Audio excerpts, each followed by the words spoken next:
ATC मुलजिम बरी, फौजी अदालत से सजा हो रही है। क्या फौजी अदालतों में कोई खास सबूत फराहम किया जाता है? इंसदादी दहशतगर्दी अदालतों को क्यों मजबूत नहीं किया जाता? सुप्रीम कोर्ट के आईनी बेंच में फौजी अदालतों में सिविलियंस के ट्रायल से मुतालिक केस की समाअत के दौरान जस्टिस जमाल मंदोखेल के रिमार्क्स। कहा, सदर मुमलिकत के पास इख्तियार है कि बुनियादी हुकूक मुअत्तल कर सके। एग्जीक्यूटिव सदर के ऑर्डर पर अमल दरामद करवाती है। ये तमाम इख्तियारात एग्जीक्यूटिव के हैं, तो कोई और कैसे इस तरह के मामलात देख सकता है?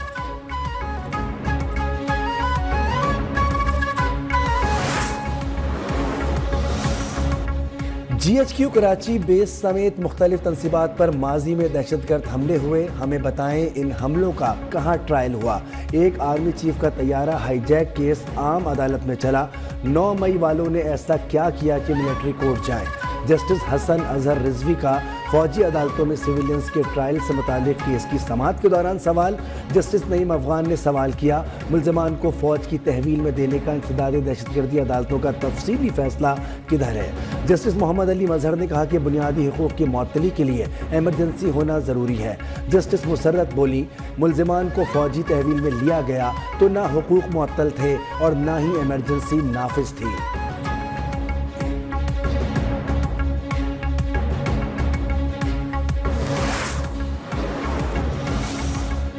पंजाब हुकूमत की मुजरिमान को कैद तन्हाई में रखने की तरदीद। एडिशनल एडवोकेट जनरल पंजाब ने रिपोर्ट आईनी बेंच के रूबरू पेश कर दी।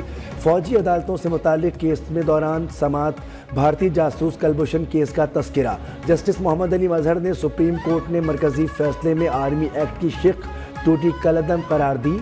क्या अब कलभूषण जैसे मुल्क दुश्मन का केस मिलिट्री कोर्ट में चल सकता है? ख्वाजा हारिस ने जवाब दिया, सुप्रीम कोर्ट के फैसले से ये केस मिलिट्री कोर्ट में नहीं चल सकता।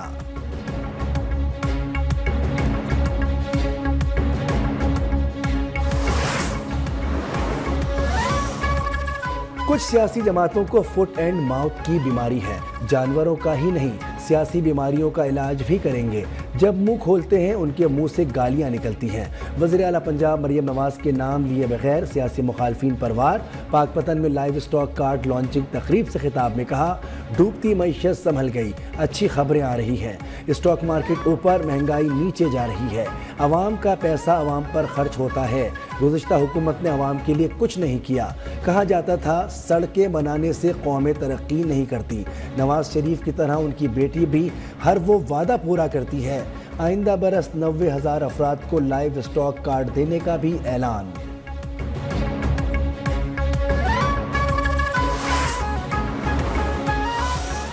कशकोल को तोड़ना है, अपने पाँव पे खड़ा होना है, तो उसके लिए जरूरी है कि हम अपने पाँव पे खड़ा करें अपने हर इदारे को। इदारे जब पाँव पे खड़े होंगे तो सूबा भी पाँव पे खड़ा होगा, मुल्क भी पाँव पे खड़ा होगा। हर महकमा तबाह और खसारे में जा रहा है। क्या नैब इसलिए बना था कि वो डराए और काम ना करने दे? क्या नैब को ब्लैकमेलिंग के लिए बिठाया हुआ है? नैब और एंटी करप्शन वाले कहते हैं सूबा ठीक नहीं हो रहा। नैब वालों, तुम किस बात के अरबों रुपए ले रहे हो? वज़ीर आला खैबर पख्तूनख्वा अली अमीन गंडापुर की घनगरज, अपने खिलाफ एहतजाज का तरीका भी बता दिया। कहा, पेशावर यूनिवर्सिटी को 50 करोड़ रुपए देना है। अगर उन्होंने पैसे नहीं दिए तो और ओवर करके एहतजाज करेंगे।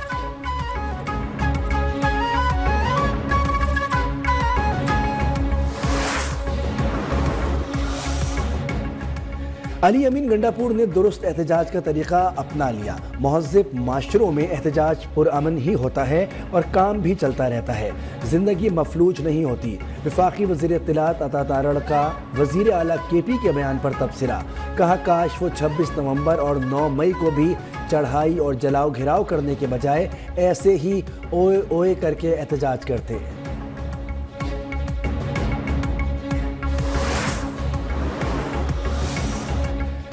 PTI मुज़ाकराती कमेटी बानी से ना मिल सकी। अपोजिशन लीडर उमर अयूब बोले, हुकूमत अपनी बात से मुकर रही है। बताया गया, मुलाकात जेल मैनुअल का हिस्सा नहीं। हुकूमत को इख्तियार है तो बानी से मुलाकात कराए। मुतालबात तहरीरी शक्ल में देने की डिमांड पूरी कर देंगे।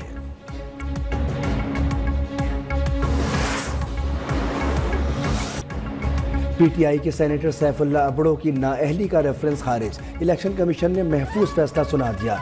सेनेटर सैफुल्लाह अबड़ो की नाअहली का रेफरेंस चेयरमैन सेनेट यूसुफ रजा गिलानी ने इलेक्शन कमीशन को भिजवाया था, जिसके मुताबिक ज़ेर इल्तिवा नैब रेफरेंस के होते हुए सैफुल्लाह अबड़ो टेक्नोक्रेट सीट के लिए मतलूब तकाज़ों पर पूरा नहीं उतरते।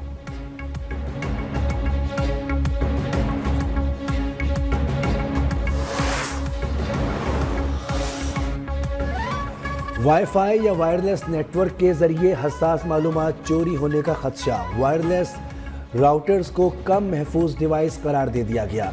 काबीना डिवीजन ने तमाम वफाकी वजारतों, डिवीजन्स और सूबाई हुकूमतों को मरासला लिख दिया।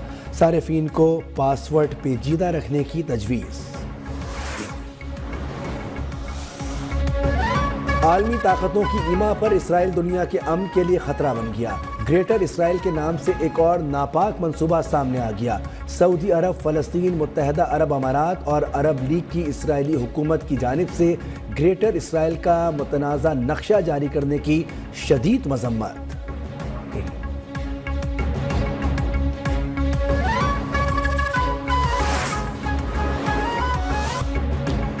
मुल्क इस वक्त हालत जंग में है। पाकिस्तान को आलम इस्लाम में सर उठाकर चलने के लिए बनाया गया था। वज़ीर तालीम खालिद मकबूल सिद्दीकी की इस्लामाबाद में प्रेस कॉन्फ्रेंस।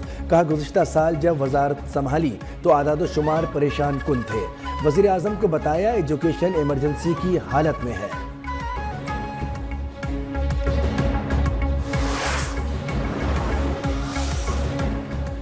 कराची जलाओ, घिराव, हड़तालों और भत्ते से पाक हो गया। माजी में कराची में 10-10 रोज फैक्ट्रियां बंद रहती थी, अब ऐसी सूरत हाल नहीं। हम सरमायाकारी के लिए महफूज मुल्क हैं। सीनियर वजीर सिंध शर्जील मेमन का Korangi association of trade and industry के दौरे पर खिताब।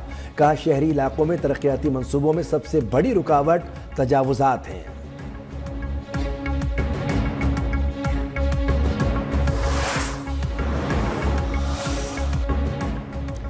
जमात इस्लामी का बिजली की बढ़ती कीमतों के खिलाफ 17 जनवरी को एहतजाज का ऐलान। हाफिज नईमुर रहमान ने कहा कि मुल्क के माशी हालात बद से बदतर होते जा रहे हैं। वज़ीर आज़म बताएं, स्टॉक एक्सचेंज का इंडेक्स बेहतर होने से महंगाई क्यों कम नहीं हुई।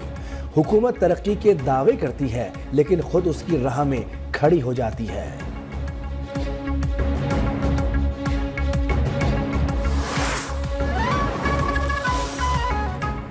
डी चौक एहतजाज केस में उमर अयूब, शेर अफजल, जरताज गुल और दीगर की जमानत में 7 फरवरी तक तौसी। अभी तक कोई भी मुल्जिम शामिल तफ्तीश नहीं हुआ। प्रोसिक्यूटर का ATC अदालत में मौक़िफ़। पुलिस यही है, अभी शामिल तफ्तीश कर ले। जरताज गुल की इस्तदा। जज अबुल हसनान जुल्करनैन ने कहा कि ये थाना नहीं अदालत है। डिस्ट्रिक्ट एंड सेशन कोर्ट ने दफ़ा 144 की खिलाफ वर्जी के केस में शुएब शाहीन, अली बुखारी, आमिर मुगल, अयास अमीर और दीगर के वारंट गिरफ्तारी जारी कर दिए।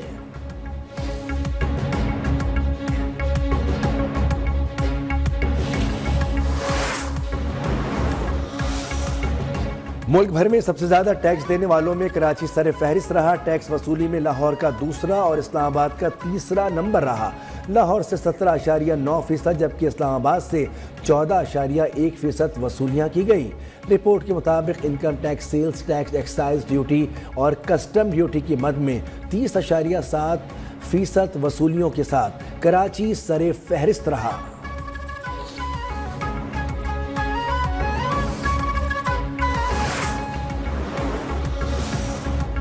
कराची के कब्रिस्तानों में तदफीन के लिए सरकारी निर्ख मुकर्रर। मेयर कराची ने कहा, तमाम रजिस्टर्ड कब्रिस्तानों में तदफीन की फ़ीस 14,300 रुपये मुकर्रर की गई है।